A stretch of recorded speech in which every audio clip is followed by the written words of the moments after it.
Assalamualaikum warahmatullahi wabarakatuh.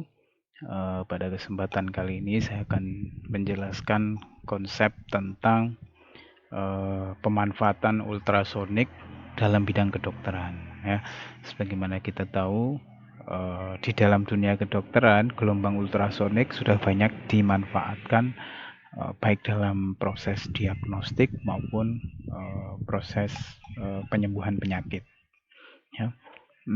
Pertama kita akan pelajari dulu tentang daya ultrasonik. Daya sendiri itu maksudnya adalah kekuatan. Jadi minggu lalu kita sudah belajar tentang konsep ultrasonik, bahwa ultrasonik itu merupakan bunyi ultra yang memiliki besar frekuensi itu di atas 20.000 Hz.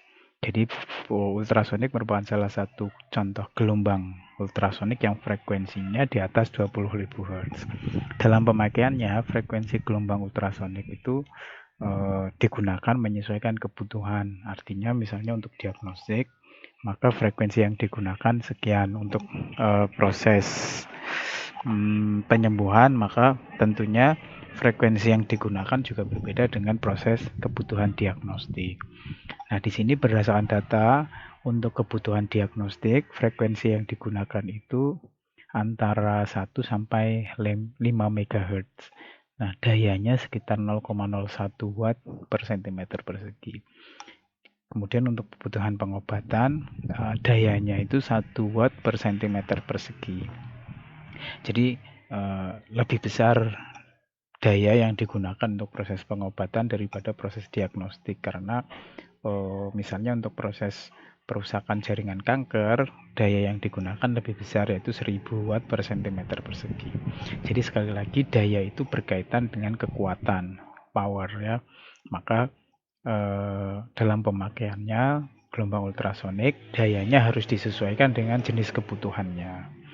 Ya, untuk diagnostik dayanya pasti kecil, kalau untuk pengobatan pasti daya yang digunakan besar. Nah, prinsip ultrasonik, jadi ultrasonik sendiri menggunakan prinsip efek Doppler. Ya, minggu lalu kita sudah bahas tentang konsep efek Doppler, di mana pada prinsipnya adalah mendeteksi perubahan frekuensi akibat adanya pergerakan pendengar atau sebaliknya. Jadi bisa karena adanya pergerakan pendengar atau pergerakan sumber bunyinya. Dan di sini ada getaran bunyi yang direfleksikan atau dipantulkan ke tempat tertentu, direfleksikan oleh objek itu sendiri. Nah, pada intinya ultrasonik menggunakan prinsip efek Doppler untuk mendeteksi perubahan frekuensi. Kemudian efek gelombang ultrasonik itu ada efek mekanik, efek panas, efek kimia, dan efek biologis. Efek mekaniknya ini membentuk emulsi asap atau awan dan disintegrasi beberapa benda padat. Dari dampak ini digunakan gelombang ultrasonik dimanfaatkan untuk menentukan lokasi batu empedu.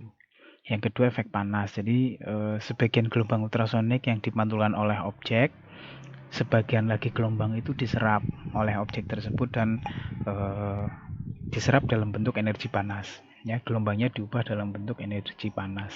Makanya benda tersebut mengalami panas. Yang ketiga, efek kimia ini menyebabkan proses oksidasi sehingga terjadi hidrolisis di dalam sel ya. Kemudian proses biologis, jadi akibat panas maka bisa menyebabkan pelebaran pembuluh darah dan menyebabkan keletihan. Nah, di sini penggunaan ultrasonik dalam kedokteran, yang pertama sebagai diagnosis itu ada e-scanning. Pada e-scanning ini prinsipnya adalah mencari besar amplitudo. Biasanya prinsip penggunaan e-scanning ini digunakan untuk mendeteksi tumor otak, gejala penyakit mata.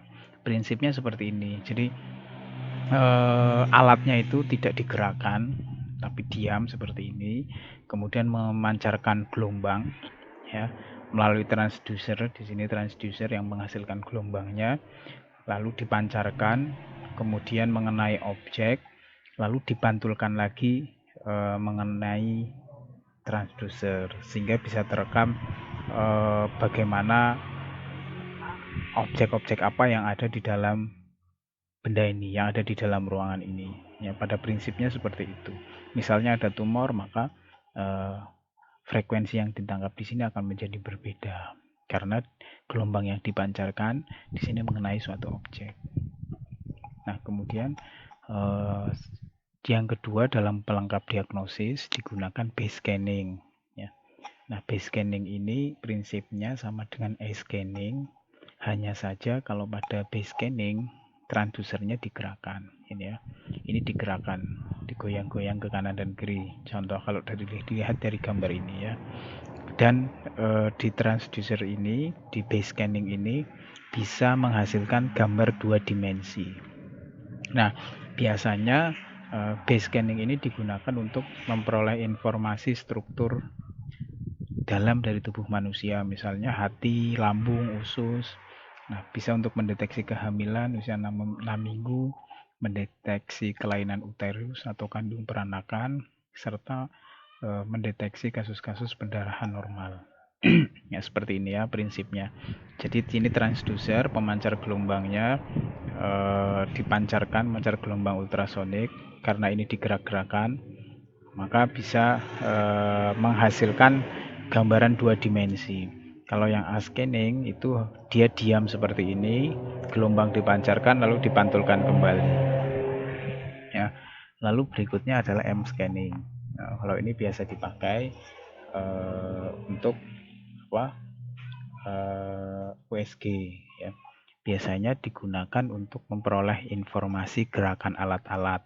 Jadi M scanning ini bisa mendeteksi gerakan sesuatu di dalam tubuh.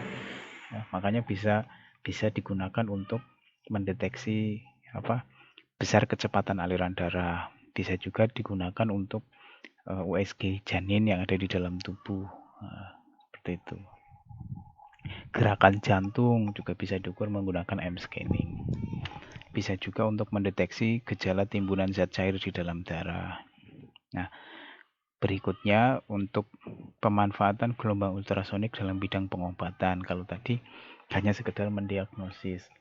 Nah, untuk bidang pengobatan, ultrasonik sendiri kita tahu memberikan efek kenaikan temperatur dan peningkatan tekanan. Karena tadi ada gelombang yang dipantulkan dan ada gelombang yang diserap. Gelombang yang diserap menimbulkan panas sehingga ada efek berupa kenaikan temperatur.